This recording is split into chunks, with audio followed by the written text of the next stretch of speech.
Pemirsa, pakar hukum tata negara Zainal Arifin Mokhtar berpendapat kesaksian para menteri di sidang MK akan mempengaruhi keputusan hakim soal pembuktian kecurangan terstruktur, sistematis, dan juga masif. Jika pengakuan menteri ditafsirkan sebagai sebuah tekanan atau perintah, bisa saja hakim akan memutuskan pemilu ulang atau mengubah hasil pilpres. Ini tanda tanya besar ya, Vena, sebenarnya ya. Betul sekali. Dan sejauh mana pemikiran ini bisa menemui realitanya? Telah bergabung bersama kami pemirsa pakar hukum tata negara Denny Indrayana, dan juga sebetulnya kami masih terus mencoba menghubungi, nampaknya ini juga sudah tersambung bersama kami, yakni ahli dari tim Prabowo Gibran, ada Prof. Andi Muhammad Asrun. Selamat petang Bapak-bapak.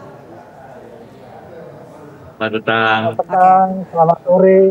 Baik, mungkin pertama kita ke Bang Denny terlebih dahulu. Bang Denny, ini berdasarkan berangkat dari pernyataan Zainal Arifin Mokhtar. Pendapat Anda seperti apa, Bang?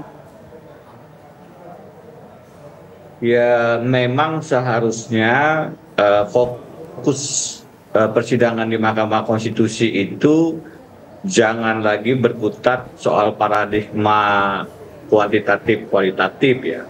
Itu sudah 2004 sampai sekarang masih di situ-situ saja.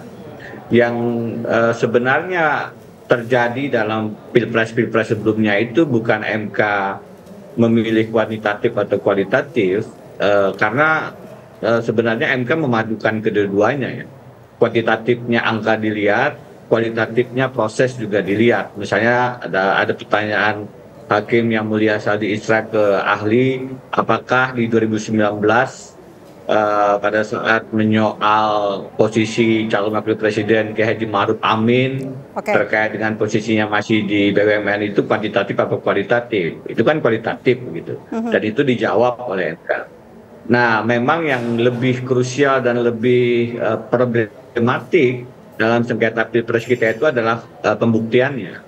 Bahwasanya selama ini banyak dalil-dalil pemohon itu tidak bisa dibuktikan, itulah persoalannya. Karena beban pembuktian sengketa pilpres itu tidak sama dengan pidana dan perdata.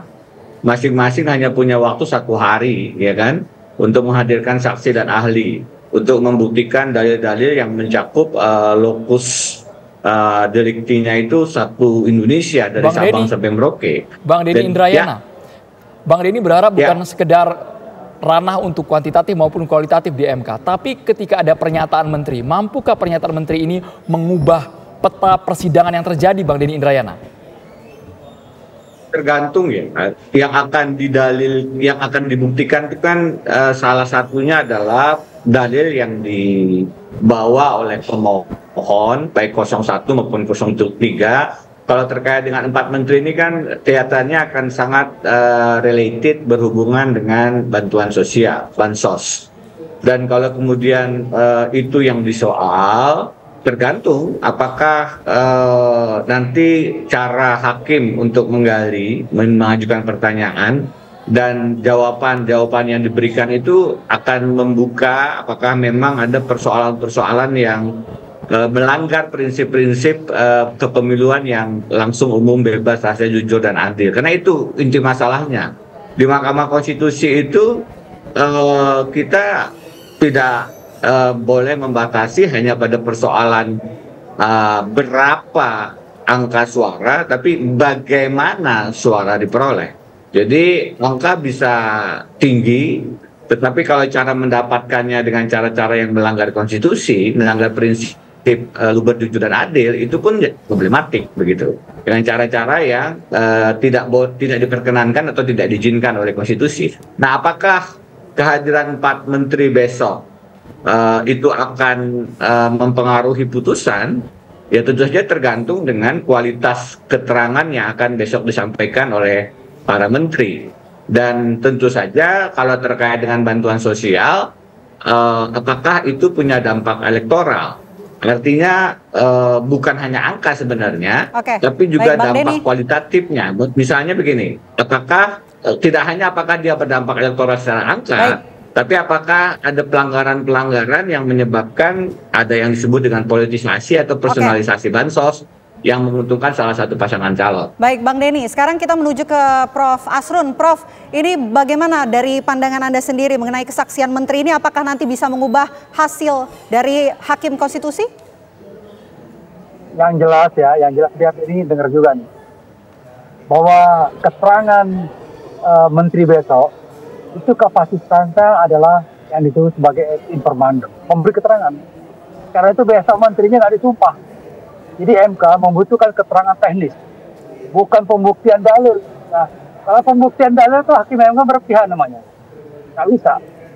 Saya punya keyakinan Hakim MK akan menggali keterangan teknis.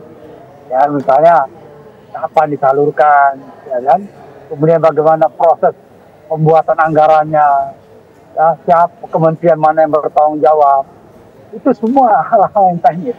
Kalau misalnya kita asumsikan, yang berasumsi, terandai-andai, bahwa besok sidang itu keterangan menteri akan, katakan membuka perspektif dari segi dalil permohonan, itu mimpi besar itu. Okay. Tidak akan terjadi. Karena yang di MK itu, Hakim MK, meminta keterangan para menteri itu, 4 menteri ini, dalam rangka persoalan teknis, ya. Bagaimana penyaluran, kapan dibuat, karena kan ada juga persoalan seolah-olah ini disalurkan Januari Februari karena dekat dengan pemilu, padahal enggak seperti itu. Karena sebenarnya, ya kan, karena ada persoalan teknis, makanya harus dikaji. Prof. Andi Asrun. Dan bukan berarti besok keterangan menteri akan membuat paslon 01, paslon 02 menang. Tidak seperti itu cara berpikirnya. Ya, saya melihat ini adalah perspektif teknis. Ya. Saya sangat yakin karena saya punya pengalaman sebagai asisten hakim di MK. Kita juga mengundang orang, tapi tidak terbuka seperti sekarang ini. Ya kan? Ini harus terbuka karena untuk transparansi. Saya tidak MK yang mengatakan, oh pantas saja nih permohonan ditolak karena MK-nya konspirasi, kong kali kong, macam-macam. Ini dibuka. Prof. Andi Tapi Asrun. sekali lagi, Prof. Andi, persoalan teknis. Ya, tapi seingat kami Prof. Andi, kemarin itu dalil pemohon menyatakan ingin mengejar target, sasarannya adalah pembuktian. Apakah ada instruksi, ada tekanan dari eksekutif kepada para menteri ini sehingga berkorelasi, punya relevansi sama penyaluran bansos. Itu yang disasar mereka. Berpikir seperti itu, ya. Ini kan persoalan ketidakmampuan membuktikan dalil. Dan jangan lupa, saya ini pengalaman bekerja di MK. Berperkara di MK selama 20 tahun. Punya pengalaman. Jadi sebetulnya pembuktian ini kan penting. Bagaimana kesalahan penghitungan suara. Kenapa tidak dibuktikan? Karena memang dari hasil rapat-rapat pleno di KPU, nggak ada masalah. Kalau ada masalah sudah berhenti di tengah jalan ini. Sudah berhenti di tengah jalan. Ya nggak main-main loh. Ya kan misalnya ada protes. Kok suara menghitungnya begitu. Ada cacat tipek dan sebagainya. Ya nggak sama dengan di plano. Itu pasti akan seperti itu. Tapi ternyata dari awal sampai akhir rapat pleno di KPU yang dihadiri oleh masing-masing calon, nggak ada masalah. Okay. Jadi kemudian mau dialihkan persoalan isu yang non elektoral, ya, yang sifatnya politis. Semua ini spekulatif.